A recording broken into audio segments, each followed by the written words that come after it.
Thank you. So I have a lot of slides and very few times, so I will have to hurry. Just to say you that I'm being sponsored by Vinci, which is my company and which owns 40% of the Osaka airport. So if you are living through Osaka, you will think about me. And I'm part of a team. I'm not only the guy, but if you have attended some BlackHat or first call in the past, you may have heard about me. And if you know Pinkastel or Mimikatz, it's me also behind the hood.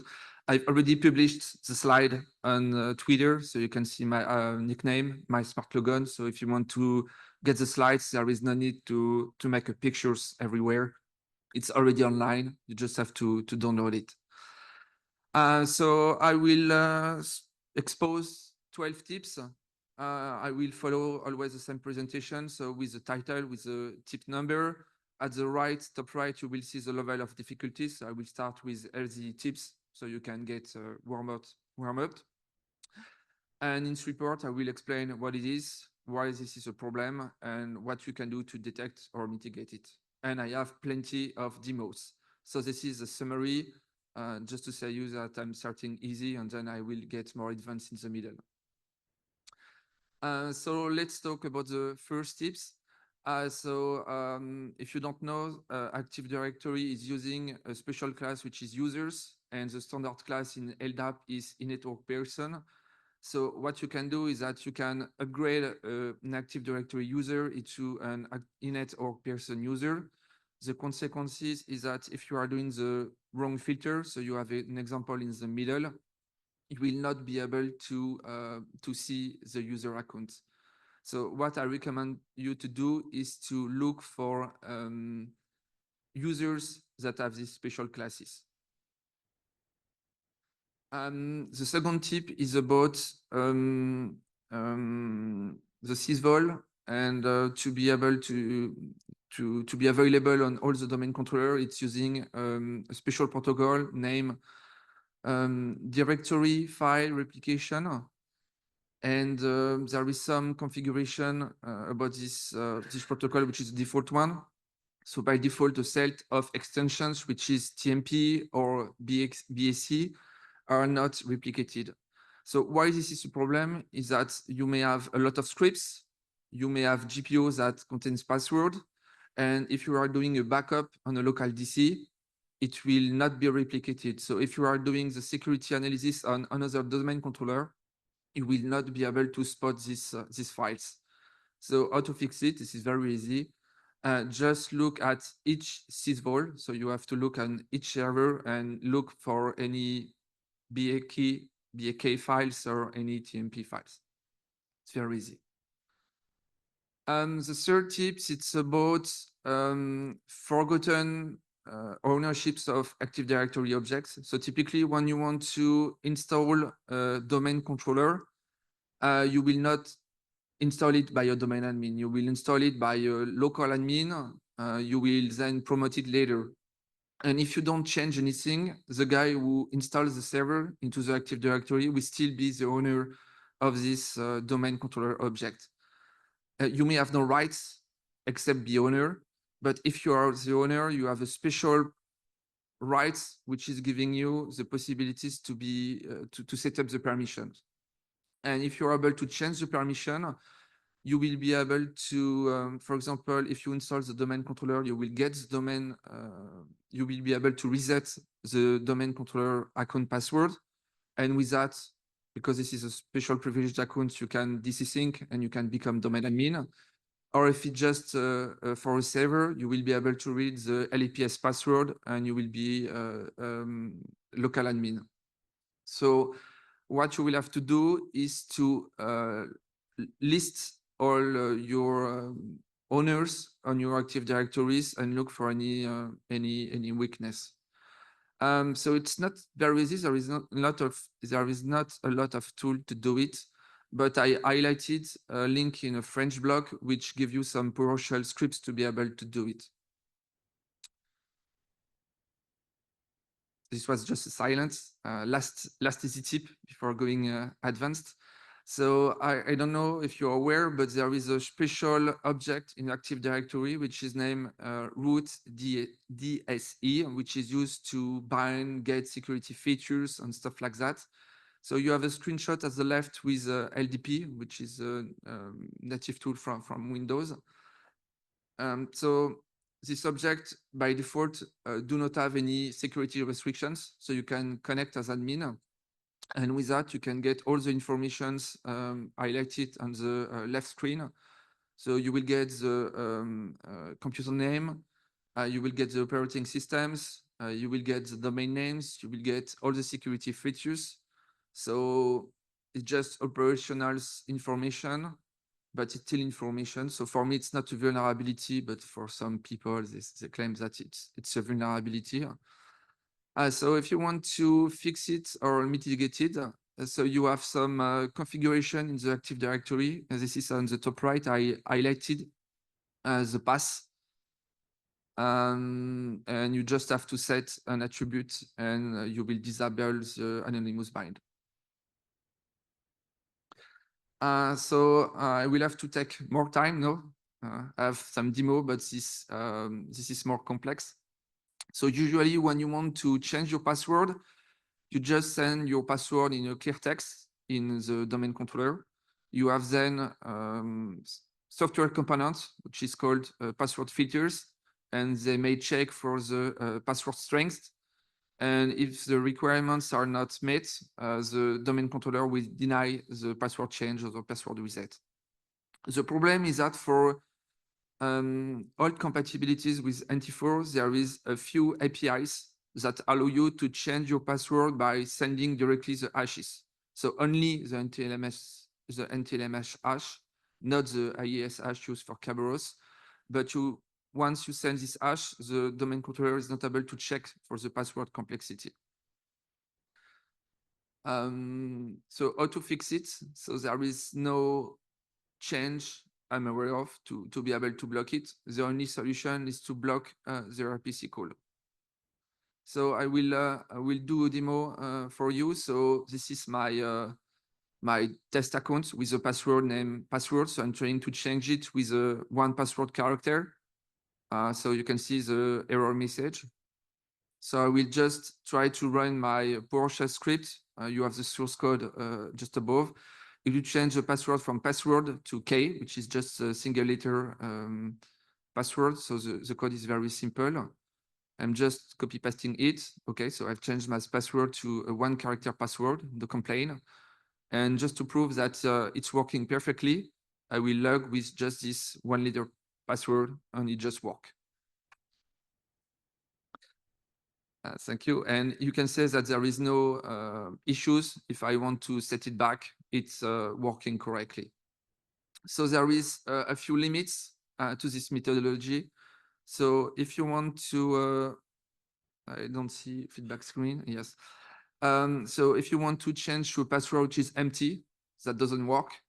And if you have unforced Kerberos to use AES and not the old RC4 algorithm, you will get a pop-up to ask you to change your password immediately. So the API is working, but once you try to use it, it will not work. Some stuff which is medium, I think most of you don't know. Active Directory is a very complex stuff. I mean, it needs to work on a lot of sites with a lot of issues. So you have a lot of replication mechanism. And one of the mechanism is when you try to delete an object, to keep the data in sync, you have a lot of mechanism to not delete the object that easy. I mean, you are, it's normal accounts and it's going to be moved into the recycle bin. Then it's going to be marked for deletion, and it can take up to 2 years to remove completely an account. But you have a different mechanism which is named as dynamic account. So you just create your user normally. You just add an additional object class which is dynamic object. You set up the TTL, which is the time to live, and once this TTL has been reached, the object will be deleted automatically. So the minimum TTL is 1 hour. It can be changed in the Active Directory configuration, but it's a default one. So you can do that. And why this is a problem is that if you are a hacker and you want to use this object for 2 days and you want to leave no traces after that for the forensic analysis, just do that. And I wish good luck for the forensic analyst. So to detect it, the only way is to trap the events related to object creation and to look for this special OID. So once you get a class, there is a link with an OID and you will have to check for it. So I just highlighted at the bottom right a link if you want to get more information. So this one is advanced again. I don't know, but you can detect what kind of antivirus you have remotely without any write, and it cannot be blocked. I'm doing that. So I suppose you recognize at the left the service list. You know, when you open the Windows services, you have a bunch of services. And internally, Microsoft has to manage the permission. So for that, they are using internal accounts, which is named NT service / service name. You have a special limited name. And the trick we are using it is that if you have a service and need to set permission, you need to have an SID. The SID is the internals of Windows to set up permission. So what we are going to do is that we are going to ask Microsoft to translate remotely the service name into an SID. So if it works, we know that the service is installed. If it's not installed, we will get an error. And so if you install CrowdStrike, Cortex-XDR, which is a Palo Alto one, or any antivirus brand, you will be able to know if the service is installed or not. How to mitigate it? I have no idea. I'm talking about these techniques for years and no feedback. So there is no detection on the ADR. You can do that. And I have a demo for you. So for that, I'm using Pinkcastle. So there is a module named Scanners, and I have just selected the antivirus and domain controller to be able to select them. So you see that it's been very quick. So it's on my environment. And you can see that I was able to detect the classic Windows Defender antivirus services, but no ODR. So in this software, I've written all the list of well-known antivirus and EDR. So you know that you don't have CrowdStrike installed, for example, on the domain controller. This one is also advanced. I think it's quite complex to understand. When you log in on Windows, you just put your password and you get yes and no, it's working or it's not working. So you know that your password is correct. But the password here in this process, it's in clear text. So this is what we are calling interactive login.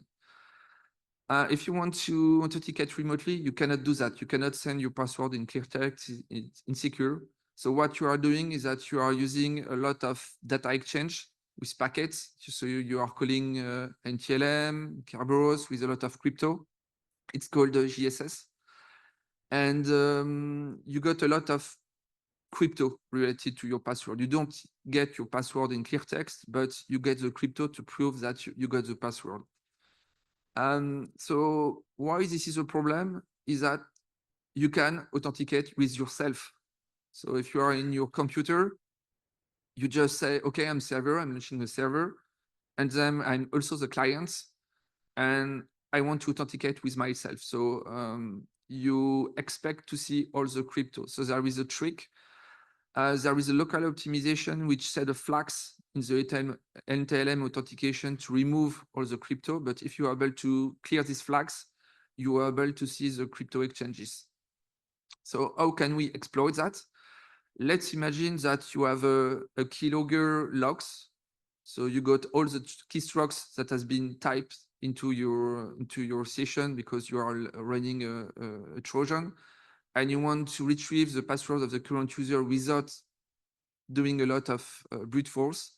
You will be able to test all the strings possible from these keyloggers logs to know if this is the right password. So how to mitigate it? The only way is to search for logon events with yourself. and to do all the filtering. So I suppose a lot of false positive will raise. And I have a demo for you. So this is my program. So I have already authenticated with myself. So I got all the crypto stuff, and I just typing anything, hoping that my password will be there, but nothing. So I will just show you my keylogger, stuff that I want to check. And I will just run this program using this as input. And you can see that I'm able to retrieve the password. So you see just half a second, 10 milliseconds to get the crypto. I will repeat it again because it's not obvious. Yeah. This is my keylogger. And again, I will be able to retrieve the password from the keylogger. You can see password as a password. For the smart card, for the admin trick, just want to spend 3 minutes on the smart card logons because I'm seeing everything, a lot of talk about passwords, or you can secure it. And there is a solution embedded into Windows, which is very effective, which is smart cards. So smart cards is more common than you see, that you think. You can have it on SIM card, on your credit card. It's very cheap, so I was able to procure some of them for less than $1 or less than €1. The good news is that you won't have any password anymore. It will be very easy to use. So you have 2 steps. The first one is to get a smart card. So you have 3 ways. Either you can source from very well-known source. So I'm using Smart Card Focus. You can get PKI key directly. Or if you have some YubiKeys, for example, you can activate the PIV applet. It's free. You don't have to do anything. Or the last solution that I love is to build the smart card yourself. So you just procure a Java card with RSA, which is $1. You just install an applet on it, which can be the GIDS, ISO applet. You have the PIV applets. You have many applets, and you have your smart cards. And to use it, you can use OpenSC on Linux or in Windows. If you are using the GIDS applet or PIV, nothing to do. Or else you just have a driver, you request a certificate, and that's done. So I will show you in 2 minutes and 30 seconds, yes, what you can do. So I just put an empty card. So I'm using the Windows utility, which is certutil. So you can see that the card name is empty. And you have an ATR below, which proves that the card was able to be read. So I will download these tools from Martin. That has been done by Martin to be able to list what applets do you have on your smart card. So this is the default applet, there is nothing. So I will download the GIDS applet, which is compatible with the Windows stack. So I will install it just like that. You have nothing to do. So you just install the software. The software will not be configured. So I will just reload it using certutil to see what's going on. So you can see that there is some error message asking you to insert your smart card again. It complains, but you can see that the card names has changed. It's now been recognized as the GDS one. So what I'm going to do is to personalize the smart card. So it's just a program. You set up the PIM you want, any admin tips, and you save it. So you can see it's 2 seconds. Done. It's in real time. Then I'm going to run certutil again to prove that everything is working. So no complaints that there is no certificate on it, but that's it. Now I'm going to request a new certificate. So I'm just using the default policy. So I will look for the special template, which is smart card logon. So the only trick is to click on properties to change where the key is going to be stored. So I'm unclicking the default Windows and selecting the smart card one. And if you want to change the key length, you can do that. You can do there. That's it. So I'm just requesting a new certificate, entering the PIN. That's it. Save. Now my smart card is usable to log in. So I will use certutil to read the certificates and test the PIN to know that check that everything is okay. So now my card is ready, and I will prove that it works. So I'm just log the computer, log in, enter the PIN, and that's it. So you see, in 2 minutes, 30 seconds, you can configure smart card logon, so you have no excuses to not protect your admin account. This one is fun also. There is some kind of firewalls for domain controllers. So the idea was to be able to exclude some IP.